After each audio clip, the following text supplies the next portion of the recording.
नमस्कार मेरे प्यारे दोस्तों, मेरा नाम है रुचा गांधी और मैं आप सभी का स्वागत करती हूँ आपके अपने चैनल बहुचर्चित के ऊपर। और आज हम लोग रिव्यू करने वाले हैं एक के ड्रामा का जिसका नाम है it's okay to not be okay. अब देखिए, पूरे इंडिया में के ड्रामास, कोरियन ड्रामास का फैड यानी कि जो ट्रेंड है वो बहुत चल रहा है, बहुत लोग पसंद कर रहे हैं इसको। और इसीलिए मैंने सोचा कि क्यों ना मैं भी कोई के ड्रामा देखूं और उसका रिव्यू लेकर आऊं। तो जो मैंने सबसे पहले कंप्लीट किया है मेरे एक फ्रेंड के रिकमेंडेशन पे, तो इसीलिए मैं इसका रिव्यू कर रही हूँ it's okay to not be okay का। अब देखिए, इसके जो पहले 3 एपिसोड है उसका रिव्यू एक साथ मैं आपको बता देती हूँ। स्टार्टिंग में सिर्फ 3 एपिसोड तक कहानी ही बिल्ड की गई है, जिसके अंदर एक छोटी लड़की दिखाई जाती है और उसको एक लड़के को डूबते हुए देखते हुए दिखाया जाता है। फिर वो उसे बचा लेती है एंड देन फिर वो लड़का उसके प्यार में पड़ जाता है। और वो छोटे बच्चे हैं प्यार में, यानी कि उसे वो लड़की पसंद होती है। लेकिन जैसे ही वो उसे दोस्ती करने जाता है, वो लड़की उसे दूर कर देती है एक बटरफ्लाई को 2 टुकड़ों में बांट कर कि मैं बहुत बुरी हूँ, मुझसे दूर चला जा। और वो लड़का भाग भी जाता है। फिर कहानी दूसरी तरफ जाती है, दूसरे लाइफ की तरफ। एक बहुत बड़ी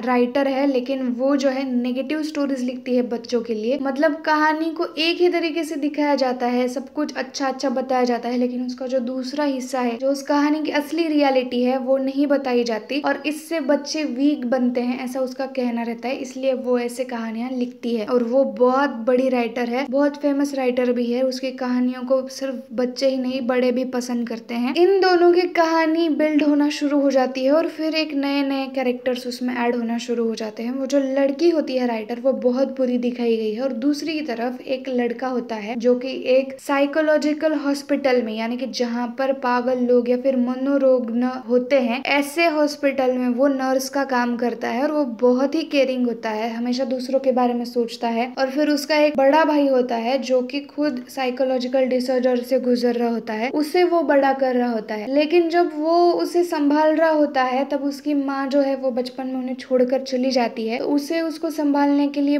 बोझ लगता है और माँ सिर्फ उसी से प्यार करती थी ऐसा लगता था। तो उसके दिल में भी बहुत ज्यादा घाव हो गए होते हैं। अब तक के कैरेक्टर्स जितने भी इन एपिसोड्स में दिखाए गए हैं, 4th एपिसोड से हमें पता चलना शुरू हो जाता है कि हर किसी के दिल पर कहीं ना कहीं चोट हुई थी। तो पिछली जो 3 एपिसोड की कहानी बिल्ड की है इन लोगों ने, वो फिर लिंक लगना शुरू हो जाता है। अब देखिए, हम लोग समझते हैं कि जो साइकोलॉजिकल हॉस्पिटल में एडमिट है वही साइकोलॉजी से मतलब मनोरुग्ण है, वही मानसिक रोगी है। लेकिन कहीं ना कहीं हमारे दिल पर जो चोटें होती है, इसी वजह से हमारे मन पर भी घाव हो चुके होते हैं, लेकिन हम उसका इलाज नहीं कराते, हम उसे हील करने के लिए उस पर ध्यान ही नहीं देते। और यही कहानी इसमें रिप्रेजेंट की गई है। 4th एपिसोड से इसमें बहुत टर्न्स एंड ट्विस्ट आने शुरू हो जाते हैं। जो असली बुरे लोग हैं वो अपना रंग दिखाने लगते हैं और फिर एंड में आते आते इसके अंदर ट्रेजेडी, एडवेंचर्स बढ़ने लग जाते हैं। असल में ये एक सस्पेंस थ्रिलर है। ये आपको 8वें 9वें एपिसोड में जब आखिरी में आती है एकदम वेब सीरीज खत्म होने को, तब पता चलता है। इसमें लव दिखाया गया है, रोमांस दिखाया गया है, पॉलिटिक्स दिखाया गया है, फिर कॉमेडी दिखाई गई है, एक इमोशनल फैमिली बॉन्ड दिखाया गया है, सस्पेंस दिखाया गया है। और ऊपर से ये जो कहानी की एक एक एपिसोड है, वो हमारी किसी एक एक फेरी टेल से लिंक भी इतनी तुरंत तरीके से करते हैं कि आपको वो फेरी टेल बताने का असली मकसद, उसको देखने का दूसरा नजरिया, मतलब हम लोग कहते हैं ना, हम लोग अक्सर अच्छी या बुरी साइड ही देखते हैं, दोनों साइड नहीं देखते। तो दोनों साइड से किस तरीके से देखा जा सकता है ये दिखाया जाता है। एंड देन फिर कहानी और आगे बढ़ती है और लास्ट में जब सस्पेंस खुलता है, हर किसी को सच पता चलता है कि विलन कौन था, विलन किससे रिलेटेड था। और फिर जब उसको पता चलता है कि मेरे अपने ही लोग, मतलब अब आपने कहानी नहीं देखी है इसलिए मैं आपको एक शॉर्ट में बता देती हूँ कि मेरे अपने ही लोगों ने मेरे अपने लोगों को परेशान किया है, तो मुझे इन लोगों से दूर चले जाना चाहिए। इस तरीके की भावना जब लीड एक्टर के या एक्ट्रेस के मन में आती है, तब फिर वो एक दूसरे के साथ कैसे आते हैं, उन्हें कौन समझाता है, इन सभी के बारे में ये पूरी की पूरी वेब सीरीज है। अब मैं आपको कहानी पूरी बताकर आपका मूड खराब नहीं करना चाहूंगी, सिर्फ कुछ वजह मैं आपको बताना चाहूंगी कि आपने ये वेब सीरीज क्यों देखनी चाहिए। पहली बात तो, अगर आप किसी भी कैटेगरी को, जैसे मैंने कहा आपको रोमांटिक फैमिली ड्रामा देखना पसंद है तो भी आप इसे पसंद करेंगे, सस्पेंस थ्रिलर क्राइम देखना पसंद है तब भी आप इसे वेब सीरीज को पसंद करेंगे, फेरी टेल्स पसंद है आपको तो आप इसके फैन ही बन जाएंगे, क्योंकि आपके बिलीफ सिस्टम को बदल देने वाली ये वेब सीरीज है। और फिर साथ में आपको एक रियल इमोशनल